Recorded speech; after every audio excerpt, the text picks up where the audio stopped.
So your mental health is inextricably linked with the way that the world treats you, right? And Black people are treated differently, and our history with this nation is different. And the same way that individuals specialize in children or adolescents, or people specialize in families, or people specialize in the school environment, or they'll specialize in personality disorders or depression or anxiety. I state that I focus on my specialty being individuals of African descent, burnout, and Black identity development, and not in comparison to anyone else, just the honing in on the uniqueness within this specific culture.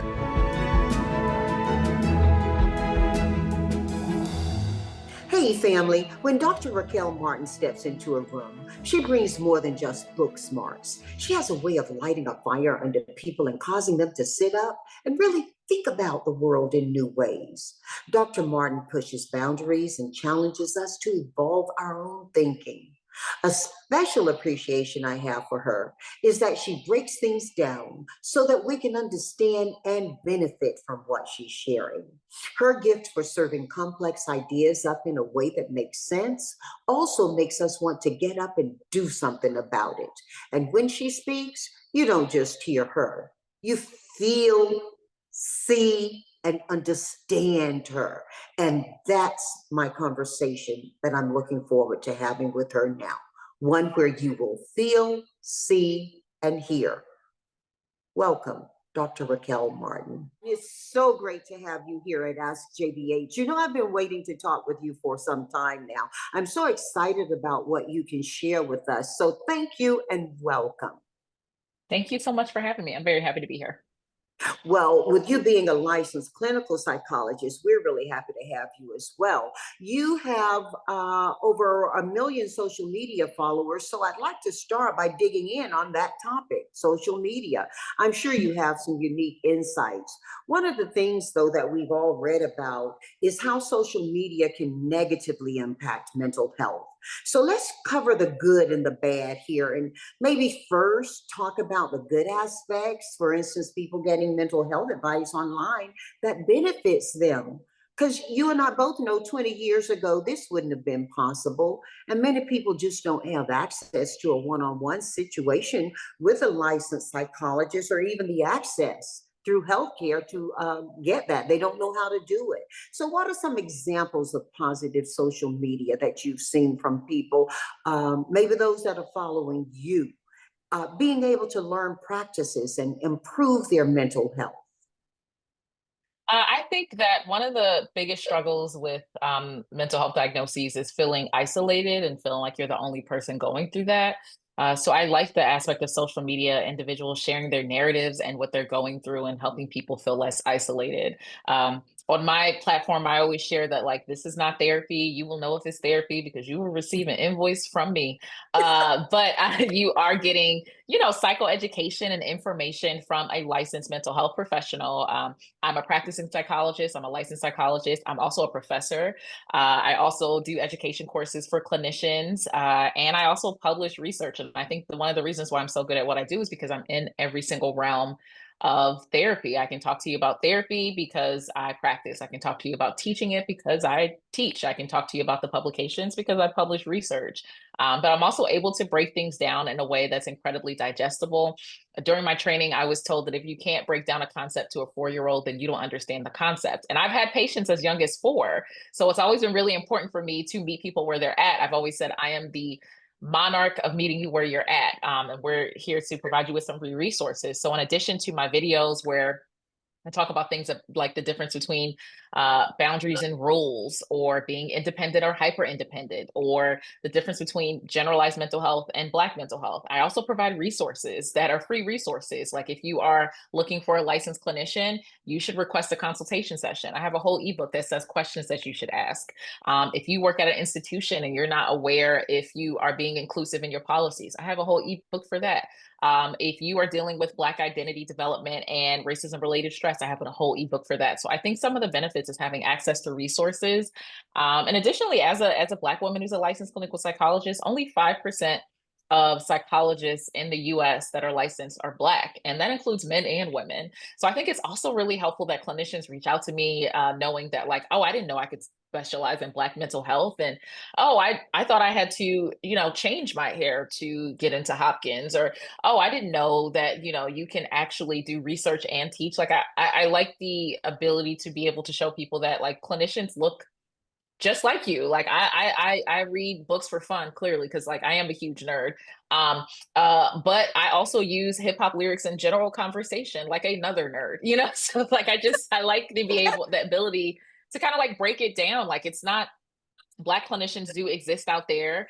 We're also human beings. I also share on my platform. I'm a mother. I'm a wife and mother of two. So even just sharing that, like, I'm a psychologist, and I have a psychologist as well. The number of times people are floored when I share on my platform, like, oh, something that my psychologist told me that helped me today. They're like, you have a psychologist?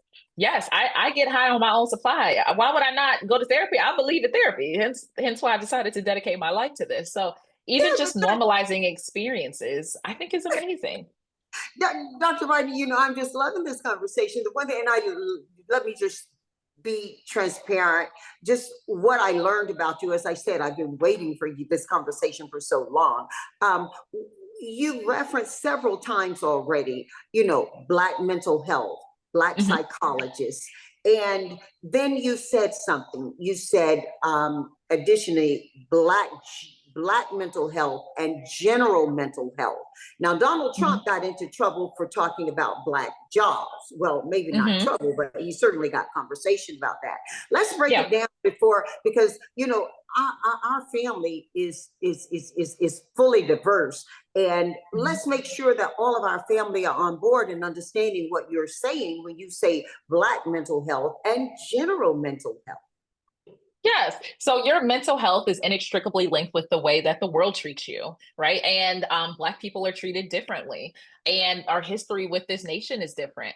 And the same way that individuals specialize in children or adolescents, or people specialize in families, or people specialize in the school environment, or they'll specialize in personality disorders or depression or anxiety. I state that I focus on my specialty being individuals of African descent, burnout, and Black identity development. And that means that doesn't mean that the resources I provide you or the recommendations I provide you won't be helpful for you as well, even if you're not an individual of African descent. It just means that all of the information, my clinical work, my assessment work, my publications, my book chapters focuses on this specific demographic, and not in comparison to anyone else, just the honing in on the uniqueness within this specific culture, right? As someone who often gets frustrated, imagine the frustration when you feel like, if you walked into a room of individuals that are all voting on laws for the women's bodies, and not one person is a woman, not one person has that specific insight.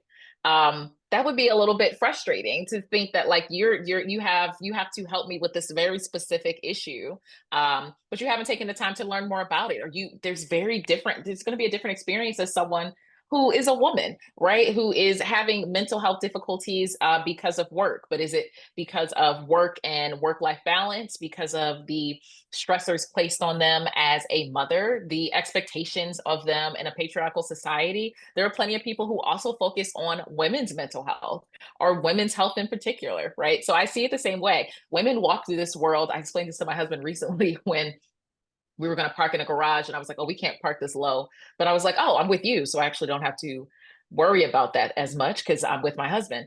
A lot of individuals don't realize the amount of fear that women walk with in their body every single day. Like the amount of changes and accommodations that we have as women, parking by lights, not running at night, having to search and research their doctors, the pink tax on different products. The same thing is similar for like someone who focuses on Black mental health. You can have depression, but is your depression due to a recent environmental change? Is your depression due to a recent breakup? Is your depression due to oppression and racism related stress? These are all going to be different free ways to provide you with resources and help. Right. So it's the same exact way. The same way women's health is different than men's health. And we have individuals who specialize in adolescents and children. Black mental health is the same exact way. That's so helpful. And I think it really does allow us to understand more about the approach you're giving. And Mhm. as you approach social media, are there certain topics that you've posted about that get the most positive response from your followers in terms of improving their mental health and mindset? I feel like I've always shared that I'm a person who heals in public to help those heal in private. So Mm, I think a mm. lot of times people really gravitate to me saying, you know what is making me want to rip my face off today? Like or I've recently been talking about it's going to be very difficult to hit fitness goals or uh, get to a weight goal if that was what you're looking for if you don't talk about your relationship with food. I always say that I'm a very emotional person. I have a lot of feelings. And if I'm stressed out, I'm eating every single one of those feelings. Like just Mm. normalizing the fact that a lot of people medicate with food. It's a quick dopamine hit, like, yes, I can do my breathing exercises or I can get this ice cream. And one of them is way more fun, right? Or even So, living some, hey, or just living somewhere where you can't find the food that meant things to you, like soul food. A yes. lot, a lot of Black people move into environments or communities through their careers or whatever progress and they're having or progression they're having, and Hmm. they got to get that soul food Yeah, because it's, or that you know, Italian food or that northern Indian food. or that Mediterranean, like when people, one of the biggest things that people talk about with like mothers and family members is like when they come into the house, like, how are you doing? Have you eaten?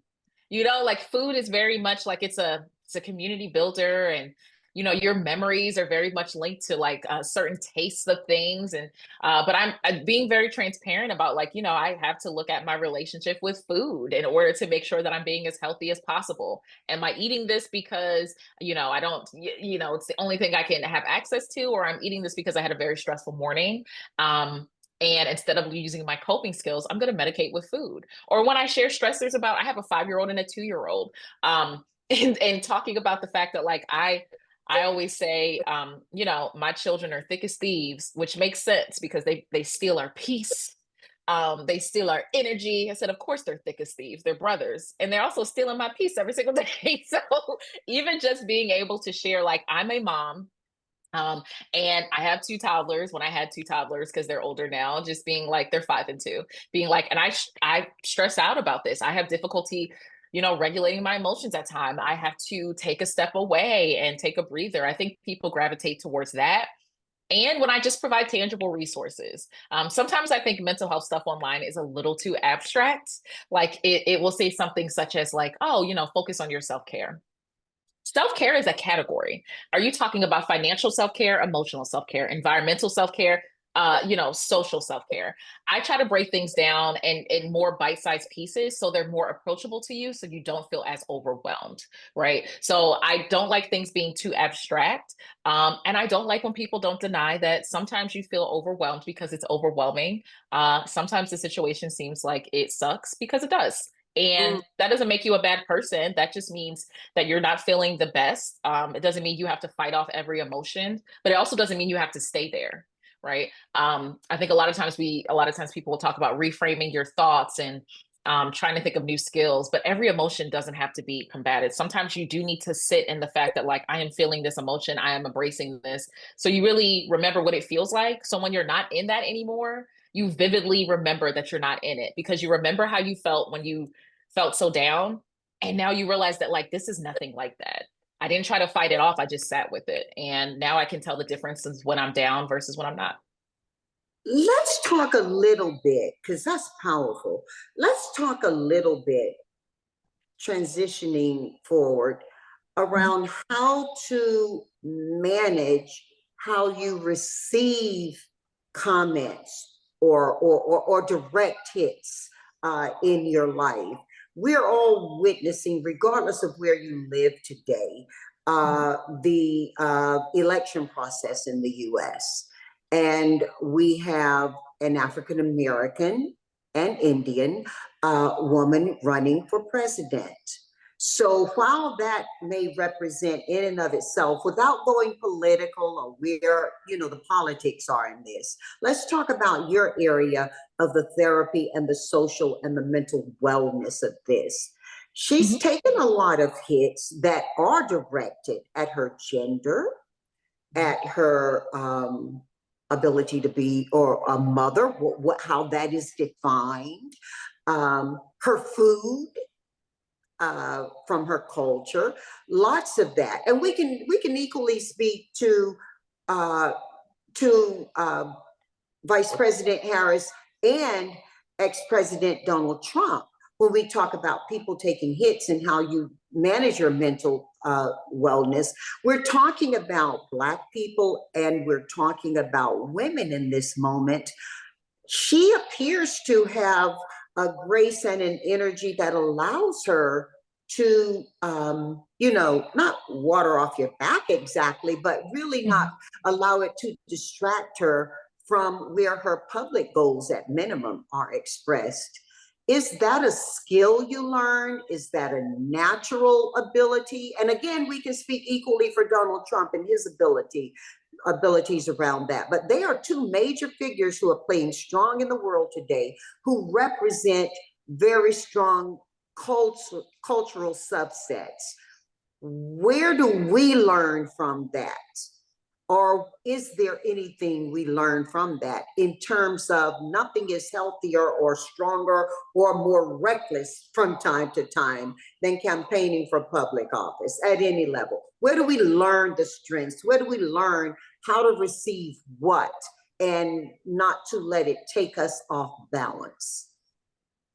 I think one of the first places we learn it is from our caregivers, and the individuals who are bringing us up. I often state that I hope to make at least one mistake in front of my boys every single day, so that they're able to see what my response to that is. Like, I make a mistake. Do I fall into a puddle? Do I say negative things about myself? Do I flip a table? Or do I take the time to acknowledge the mistake, have that accountability, apologize for anyone that I've harmed, and then work forward to change going forward, because the best apology is change behavior, right? A lot of Beautiful. that comes from the way you were brought up. But it doesn't mean that it's too late if that's not the way you were brought up. But one of the biggest things is the way that we're rearing our children. And it doesn't have to be if your individual children. I believe in community-based values. So, before I had children, I had nieces and nephews, and I had patients, and I had individuals I was teaching. And I always have this aspect of rearing children, whether they're mine or not, out of respect instead of obedience. Respect builds relationships, obedience builds resentment you know and I think it starts with acknowledging mistakes and having accountability. But if you don't get that in your caregiving experience or when you were brought up, it's also happens to be built over time. uh, Identity development, knowing who you are, takes time and energy. Your identity wasn't built in a day, so it won't be changed or evolved in a day. But I think it starts with self-compassion as well. I, I think. I really like that. And I like Mhm. that you say if you didn't have that type of caregiving that helped you to build the character, the strength, the tools for your own mental health, it's not too late. Mhm. There are a lot of negative aspects to social media on mental health. We're talking about the positive ones, and you certainly are that. But when we think about the unrealistic beauty standards or unattainable lifestyles or just a disconnect from in-person interactions, that's a lot to consider as well. If you had to weigh in on just one thing that bothers you about most social media and mental health uh, relationship to it, where would you drill in? I would say I would agree with what you mentioned with unrealistic expectations. Uh, I don't believe in sharing a highlight reel, because that's Mm, not life. For example, everyone has their preference, but I don't use filters okay. on my social media, because a lot of times, specifically younger generations, and I work with all age ranges, they actually think that that's how people look. So when they Mm. look in there, then they look in the mirror and they see, I get more moles on my face, freckles every single year. I looked at a picture of me when I was younger and I was like, oh my gosh, I did not realize that, I have way more freckles, right? Right. um, but when they engage with people in person, they don't realize that that's not how people look, like there are filters. Look And at me. Oh, doctor, let me tell you. when I first came to LA years ago, over 40 years ago, I've seen all of these people in pictures, and now more recently, it's even more pervasive where you see people or you see them even acting, and with the advantage of technology, you get the Hmm. disadvantage of really believing people look the way they're presented. And I meet them in person. And I'm like, oh my goodness, it's not just a thing about the height or the weight. Everything looks different. And you Hmm. find yourself going, is that really so and so? you know, Yeah. so I totally get you, but it can go deeper than just the appearance in doing that, can't it? Yes, it's setting unrealistic expectations for youth. I also think one of the things that I a lot of times people mention social media not being the best, but it's not solely social media as a whole. It's also consumerism is very in with social media. It's not enough to have a face wash. You have to have like 12 different kinds of face washes. It's not enough to have an organized refrigerator. It's not organized unless you have like 10 separate containers that things go in. I saw someone putting berries in a different berry container so it was aesthetically pleasing. Berries come in a container. I was looking at this video and I was like, what in the world? Like so there's the stress of seeing all these things that people are purchasing, and then they have all these things and you feel like you're behind because you don't have a separate container for the berries that come in a container, or you don't have enough money for the retinol that they use. And instead of they're showing you their face routine, but they're not also showing you the fact that they have a nutrient dense diet. They're very hydrated. They don't have a very stressful life. They don't live in a food apartheid. And they have a significant amount of support within their environment. I heard someone mention one day that like And you great have lighting. And great and great lighting. lighting, because lighting is everything. Okay, Right. Because depending my on what lighting is time, horrible right now. My you lighting is know, horrible right now. depending on what time the interview is, you're gonna have a different background. Okay, Right, right. if it's later in the day, I need to be where the better lights are. I heard someone at one time mention like you have as many hours in a day as Beyonce, but that's not true because Beyonce has her hours and then she has her team's hours, right? So I Right, think right. when it comes to that, I give the same recommendations that I do for people who are experiencing election stress right now. You have to curate your sources. Uh-huh. The Uh-huh. algorithm, the reason why it can be dangerous for many people is that the algorithm does very much adjust to you. Sometimes people say like social media is a tool, and it's like, yes, it is a tool, but it's not just any tool. It's a tool that adjusts and bends and shifts, and you may not be ready for that shift. So you have to curate your sources. If I'm not interested in something, I say not interested. When my patients, I feel like they need to have a bit of a technology detox, I tell them to pay attention to their body, their face, their thoughts when they're looking at accounts. And if you are having joy after looking at this account, if you feel like, feeling accomplished or you feeling good about yourself, that's a good account. If you are comparing yourself though, if you're feeling negatively, if your eyebrows are down, if your shoulders are up to your ears, that's an account that maybe you need to mute it or unfollow, because social media is very much a tool and it does have an algorithm, but you are the master of that algorithm. Say not interested, unfollow that person, block certain words. Like people don't just allow all of the information to come at you willy-nilly. You need to take control over the Right. resources afforded to you. The same way you open that phone, you can click not interested. You can say that this is not something you agree with. You can block things. I want people to use social media as a way possible. And you can always, of course, take breaks. But the same way you don't watch every newscaster because you probably like, no, this person does not know what they're talking about. Do the same thing with your social media. You're absolutely right. And, when we think about it, a lot of what happens for people isn't just on their personal appearance or their Mm-hmm. financial level, but for instance, your work involves anti-racist and anti-oppressive frameworks such as Mm-hmm. pathways to liberation. So for our family who may be unfamiliar, explain what liberation psychology is, and Doctor, how is it specifically benefiting the Black community? Dr. Tama Bryant, who is the previous president of the American Psychological Association, when she was on my podcast, she mentioned the fact that liberation oriented therapy is the epitome of psychology in context. I'm not denying any aspect of your identity, I'm integrating them into the space, right? So let's say someone comes into my session with depression. There's a difference between depression as a result of racism related stress or depression as a result of environmental stressors or loss and grief. And as a liberation oriented psychologist, I'm going to take in what you're giving me, but in context, right? In the context of racism related stress is going to impact you significantly more if you are one of the few people that look like you in your environment. When you're in a high Mhm. stress time, like let's say as a Black woman, where ever since Kamala Harris has been in the vice presidency or and running for presidency, the influx of negative statements of attacks specifically to Black women has increased. So I'm not going to say, oh, well, maybe you need to turn off the news so you won't be so depressed or stressed out. I'm going to say, given the context and the history of the way that Black women have been treated in this world, I can totally understand why this is having a significant impact Mhm. on your depressive symptoms.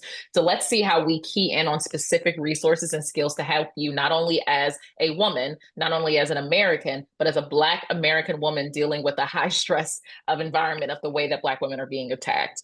It also means, in my opinion, that not only am I fighting for my patients in session, but also out of session. I'm making Mm. sure that I am aware of narratives and information and resources that don't only center my unique experience. I am a privileged Black doctor who knows where every meal is going to come from, who knows where I'm going to sleep, who has insurance and everything like that. If I only paid attention to resources and information and struggles of individuals with my specific level of privilege, I wouldn't even be able to help most of my caseload, right? So I make it a point to also look into liberating those who don't look like me, reading books that don't only say, I can't only read books done by Black women with only Black women characters. Like it's not even just, I try to live from that realm as well. And that also means being involved in policy and making sure that I'm voting for the best way possible, not only for me, but for those that I serve.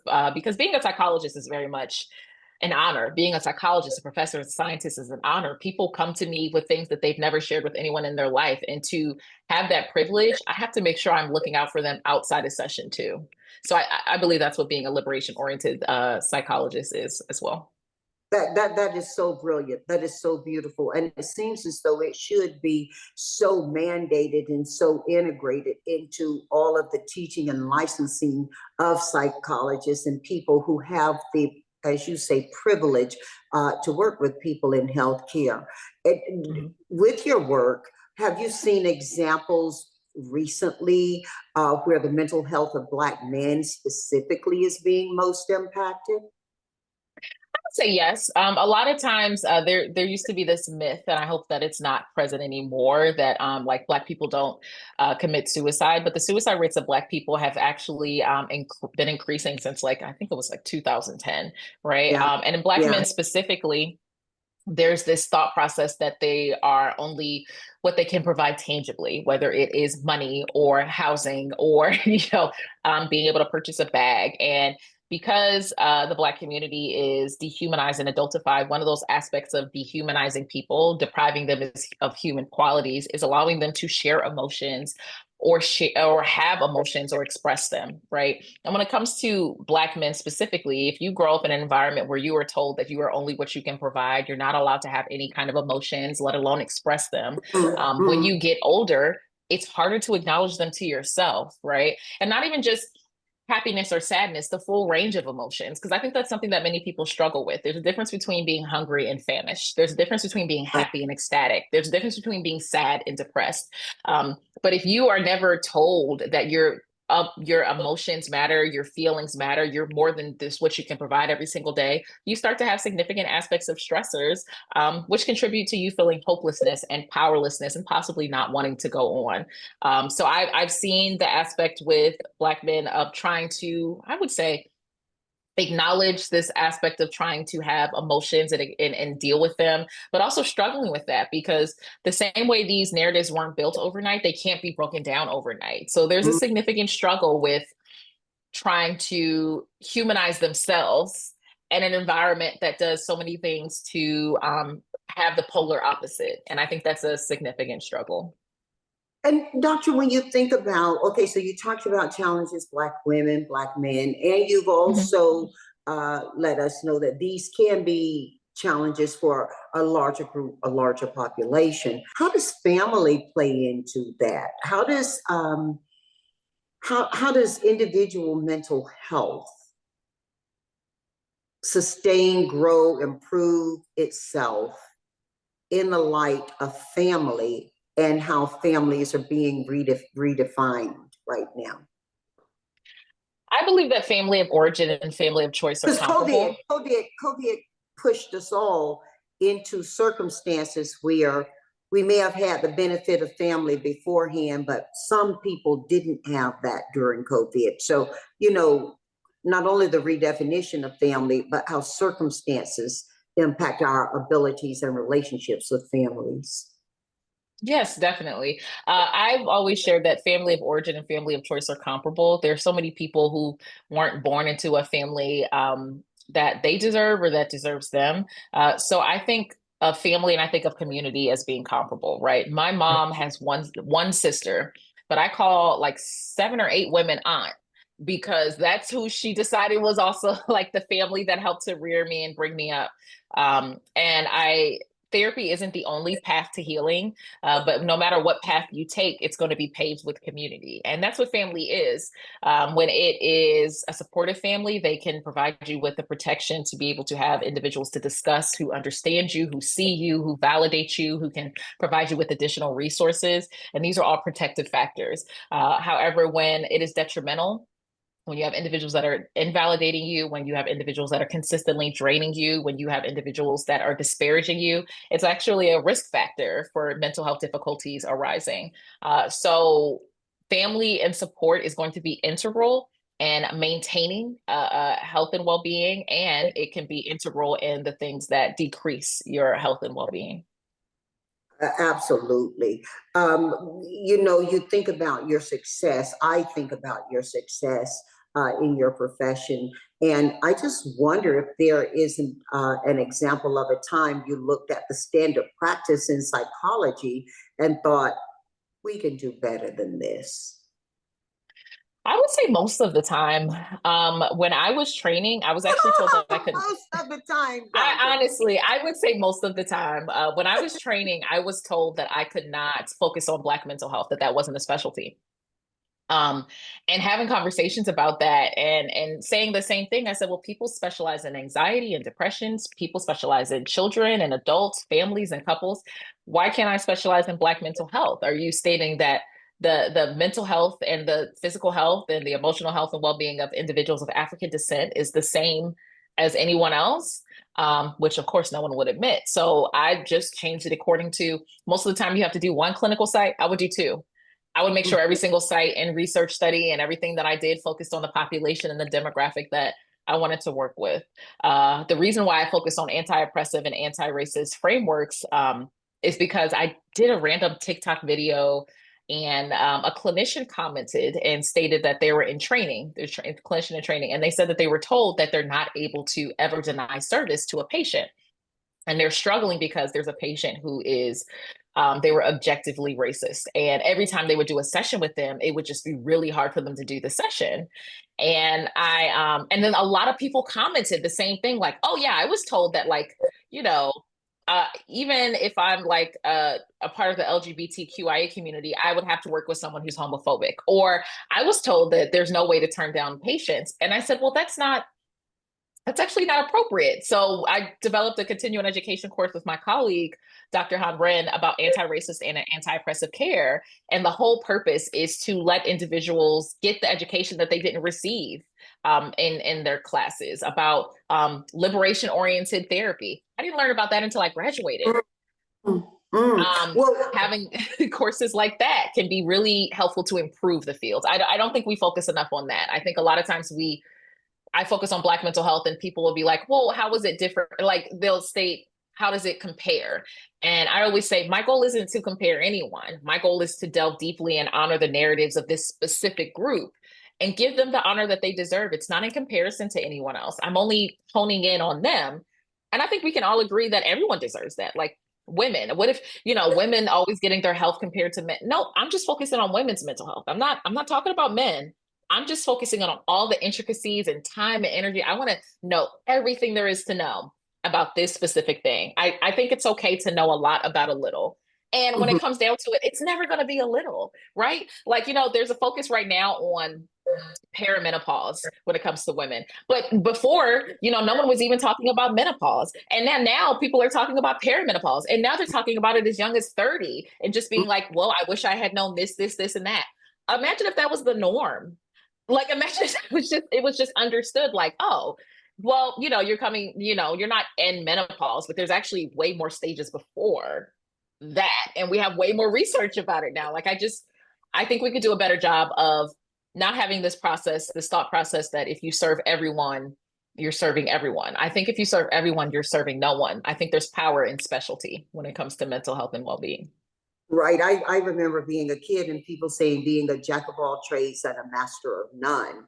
Um, and I just think you really elevated that to when we are speaking about mental health, how we're able to actually take care of the individual and not just the subject. But Mhm. you've got your finger on the pulse of so much. What are the big issues around Black mental health that keep you up at night? And importantly, how are you tracking these challenges head on in your practice? Stereotypes, adultification, and dehumanization, as well as oppression, are Say the it things that again, keep me up doctor. at night. Say it again. Say it again. Say it again. Stereotypes, adultification, dehumanization, and oppression are the things that keep me up at night every single day. And I would say one of the biggest things that I'm doing when Kamala Harris had announced running for president, I got so many messages, not even just from women, but women and men, and not even just from Black people, people of all races and ethnicities, and stating like, how do I help? I know this is what you specialize in. But a lot of colleagues around me are like, they're gearing up, like women were girding their loins, Black women were girding their loins, like this is going to get rough.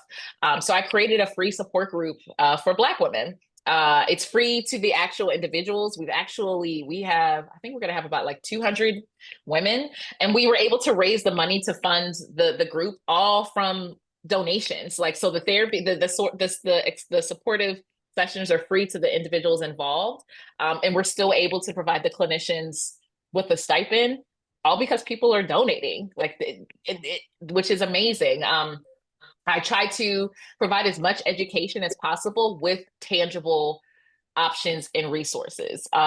Education is very helpful, and a lot of times people don't know what to do with it, right? It can also be Mhm. overwhelming. So many times we say we live in the information age.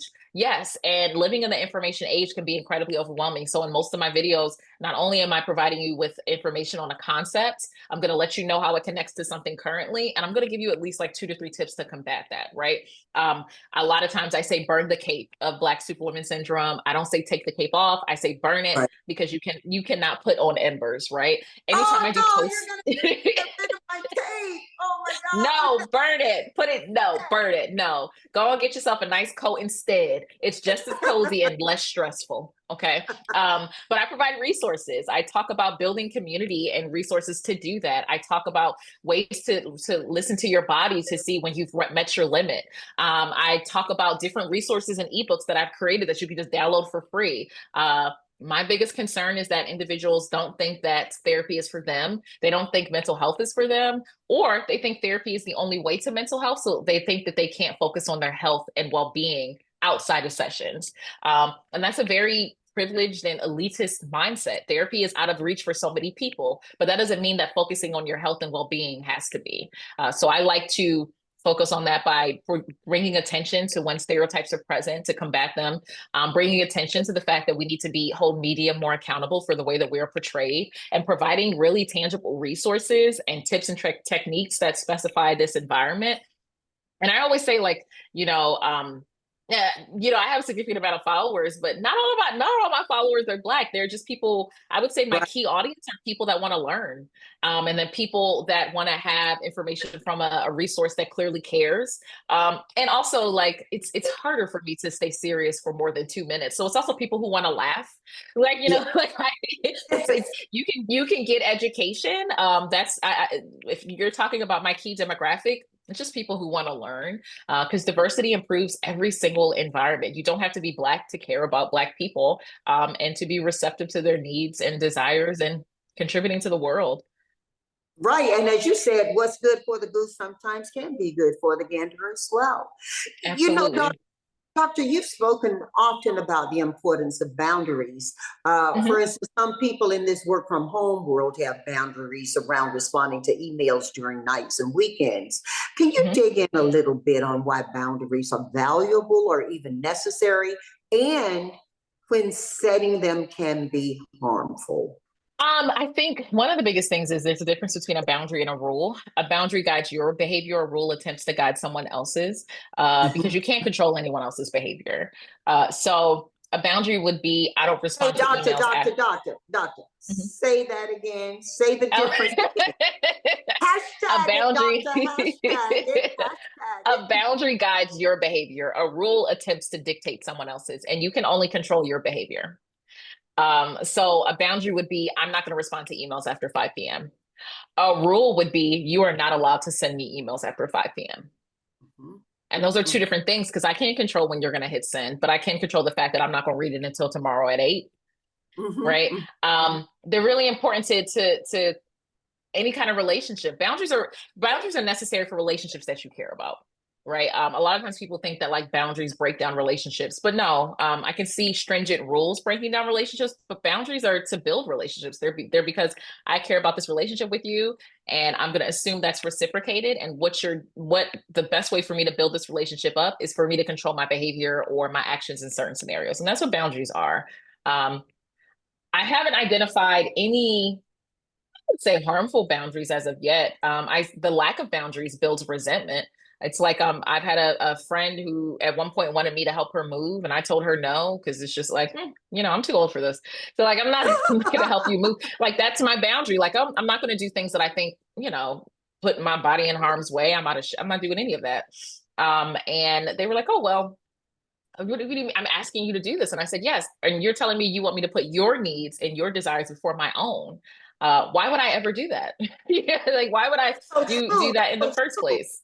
Yeah, and that's so true. You make me think of two things in that content, and they may be completely different. You're the psychologist. I'll let you figure it out, okay? But the two things I think about, one is my husband and I enjoyed a beautiful 40-plus year marriage. He transcended during COVID, not of COVID. He transcended of Alzheimer's, and that's a different discussion that would be far too long for us to have here. That I'm sure you'd have thought about. Um, and I learned so much about love through. But Mhm. one of the reasons we were able to enjoy each other so completely for so many years is that we really respected each other's spaces and Mhm. places. And what looked to some people early on in our relationship as us having some very different interests and energies, those same people later started to ask us, how did we achieve that? Because we thoroughly Mhm. enjoyed each other. We just respected each other, enjoying ourselves individually as well. And he'd often say, love yourself first, love yourself first. Which leads me to the second thought you provoked for me. My sister owns a hair salon in North Carolina. I used to say hair shop, and she said, take your car to a shop, bring your hair to my salon. And hair salons tend to practice bootleg therapy. One of the Mhm. things she always said, and now I teach, is Romeo and Juliet was not a love story, it was a tragedy. And it was a tragedy around some of the same things you're talking about right now. And we don't know that they weren't Black people, but they weren't represented as Black people based on Mhm. their family heritages as described. So when we think about boundaries, do you think some of these tragedies in interpersonal and romance and love relationships are stemming from a lack of respect or understanding of how setting boundaries can be beautiful? Yes, as well as how it's just the communication style, right? The biggest thing is understanding what your boundaries are in every single realm, what you're comfortable with, what you're not comfortable with. If when you're dealing with conflict, because so many times people will say conflict is the issue, but conflict is not the issue. Poor conflict resolution is. Your boundary when it comes to conflict, how you want to be spoken to, how you're going to speak to others, your boundaries when it comes to uh sharing with each other with communication. Are you raising your voice? Are you not raising your voice? Your boundaries when it comes to finances and sharing finances with someone. What does the communication look like?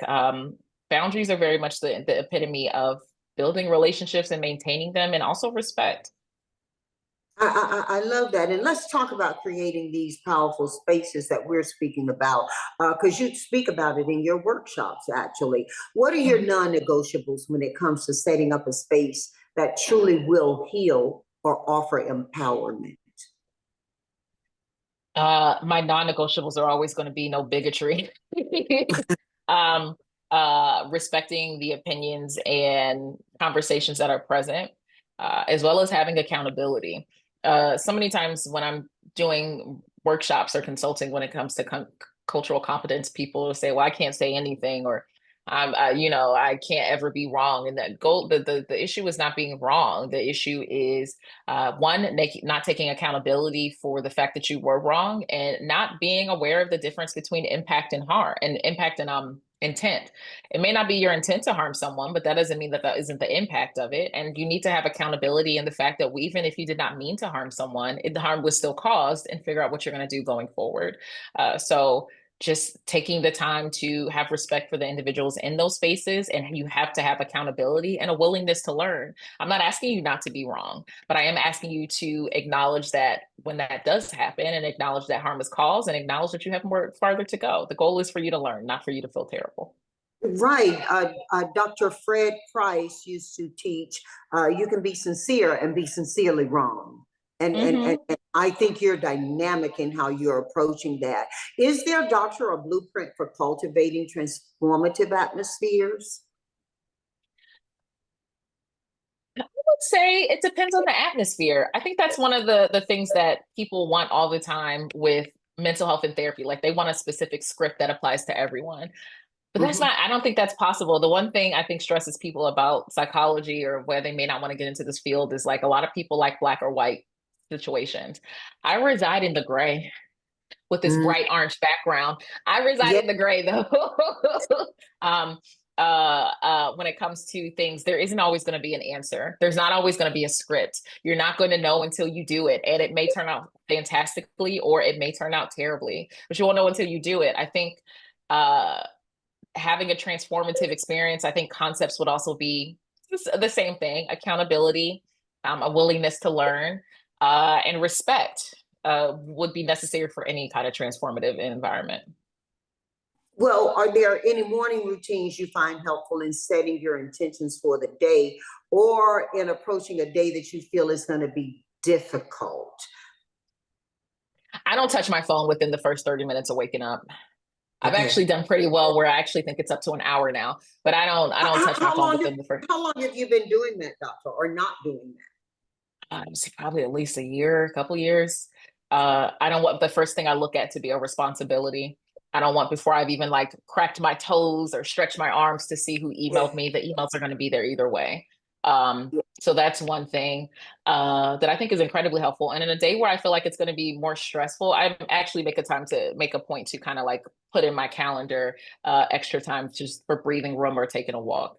Some of the most basic things actually work. Like, breathing exercises work because it's tricking your brain into thinking you're more calm than you are. And then eventually you will feel calmer, right? Getting sun actually helps, and moving your body helps, because a lot of people are taking melatonin gummies, but vitamin D from the sun, actually, melatonin is found in your body.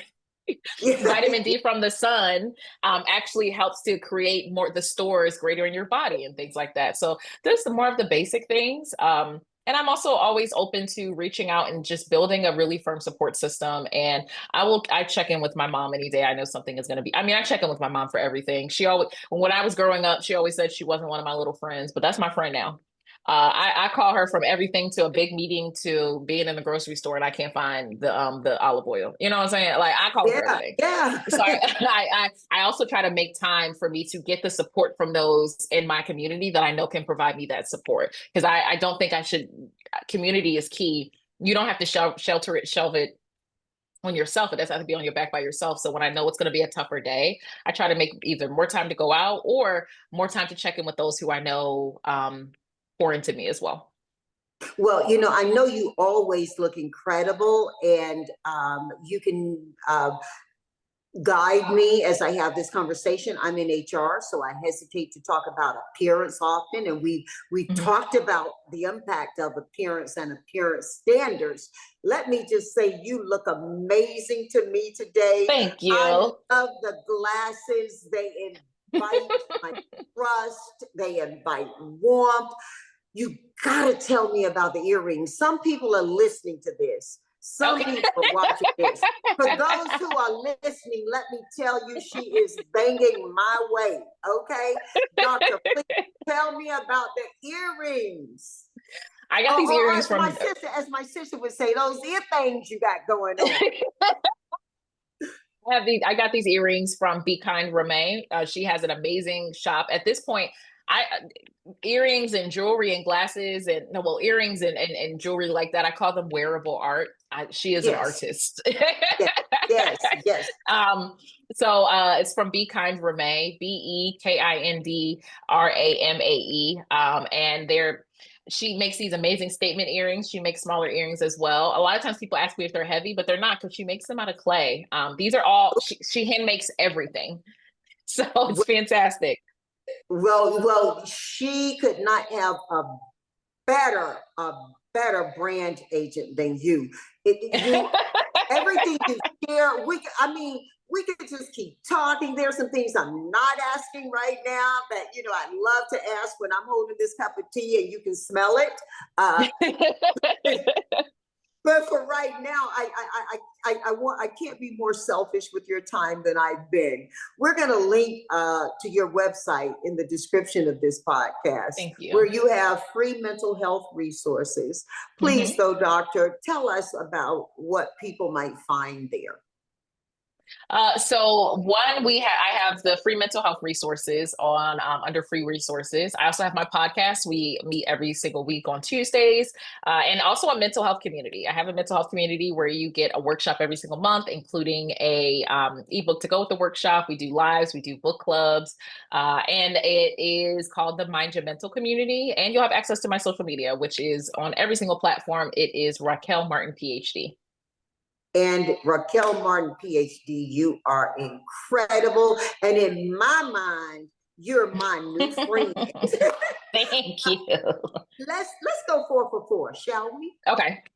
Okay, so I'm going to ask you 4 questions to which you'll Okay. give me 4 answers. There are no right or wrong answers, as you know, doctor. And it is so weird for me to be playing 4 for 4 with you because you're the mind agent. Okay.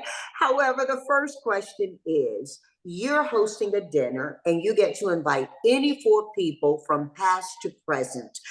Real people, definition of real people, biologically born, right? Mhm. People to dinner. Who are they and why? I would say my mom, because I just love having conversations with her every single day. And I would love to see her just being able to rest and eat dinner that somebody else cooked. So that would be fantastic. Hey, My doctor, aunt, doctor, mhm.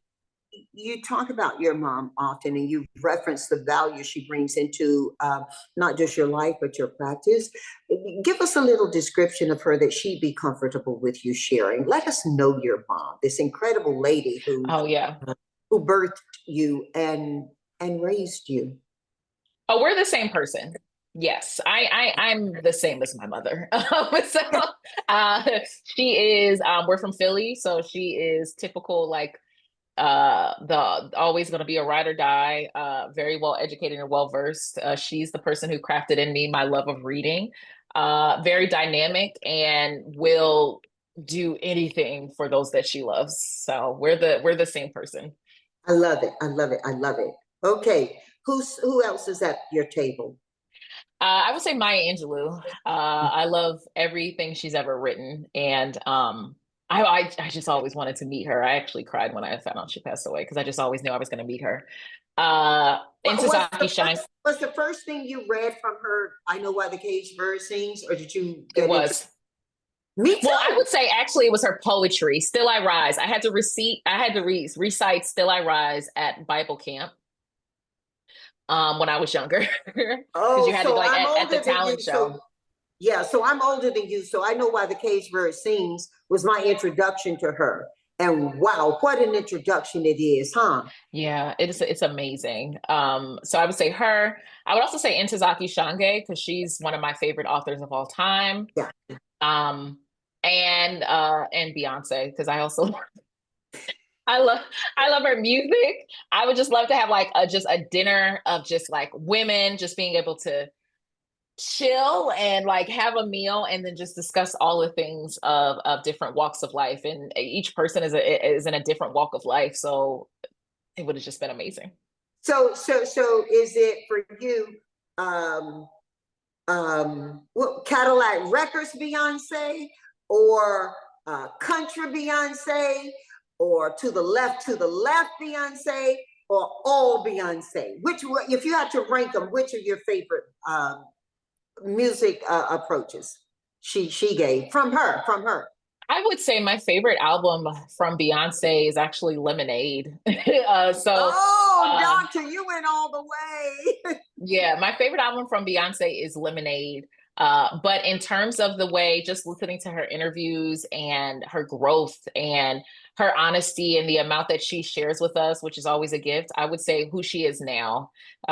You can tell that she has like so much more autonomy, which I don't think she got when she was younger. And as a mother, I definitely, yeah, I would say her now as a mother. Like I want Mama Beyonce, like Mama of three Beyonce. That's the person I always need in terms of just sharing themselves. Yeah, you talk about bringing the honesty through the music. I think you can be sincere as an artist, but who was it, doctor, said you will really mature, you will mature your voice to its best potential once you're singing through the pain you've already lived.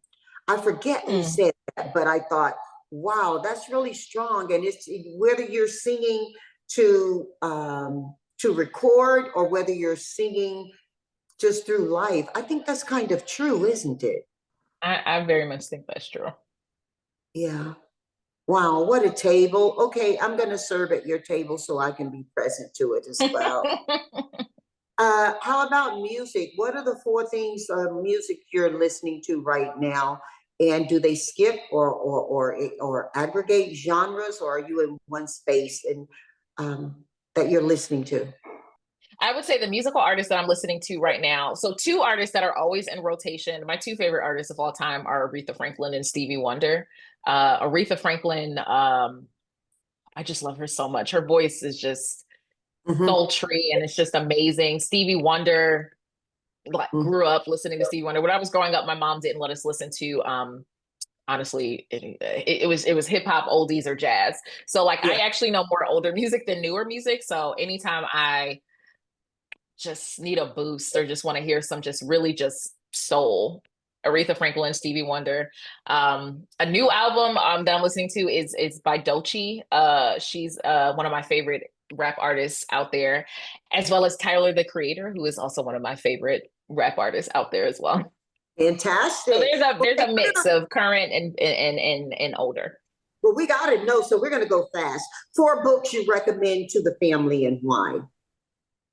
Ooh, Megger and Merle by Joyanne Reed. I, I read a lot, but it's one of the best books I've read all year, and I can't imagine it being any different than that. Depending on towards the end of the year, especially now when it comes to voting. I don't think, and I would recommend this book to everyone, but really to maybe some younger people because I don't think they really grasp the sacrifice that was made, the intent when it came to voting, the joy and the pain and the anguish that went into to just fighting for that. So I think that's amazing.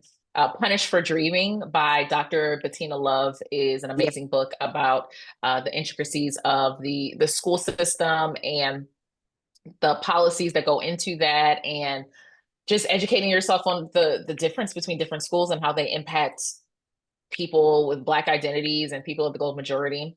Madness by Antonia Hilton, which talks about not the incarceration system, but it talks about the way mental health system, but specifically, what are they called? Asylums. We don't call them asylums now. We call them inpatient facilities.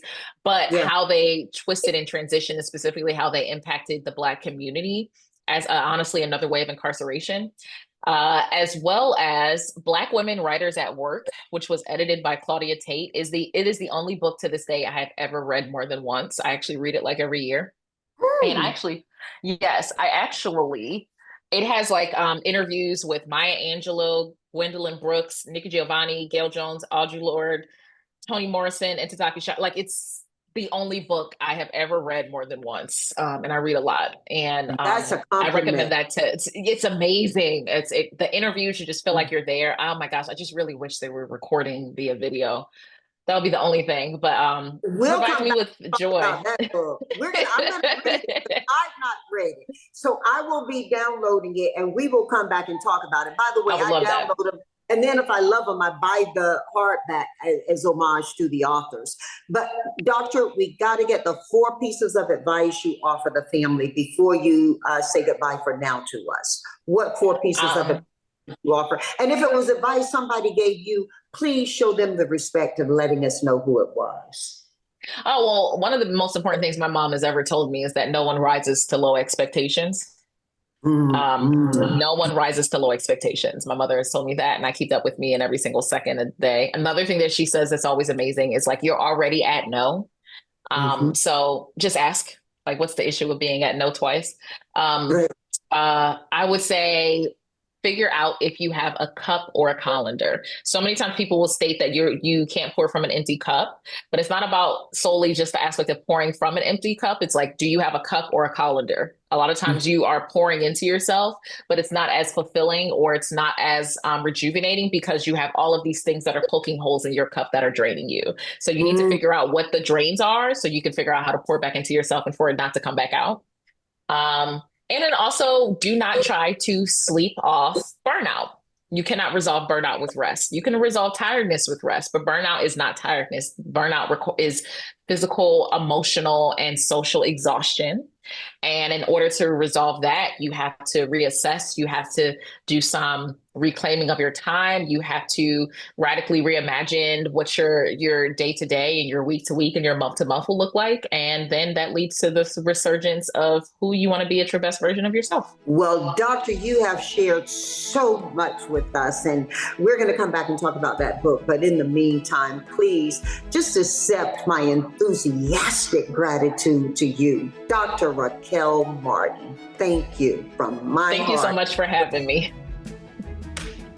I appreciate it. Thank you.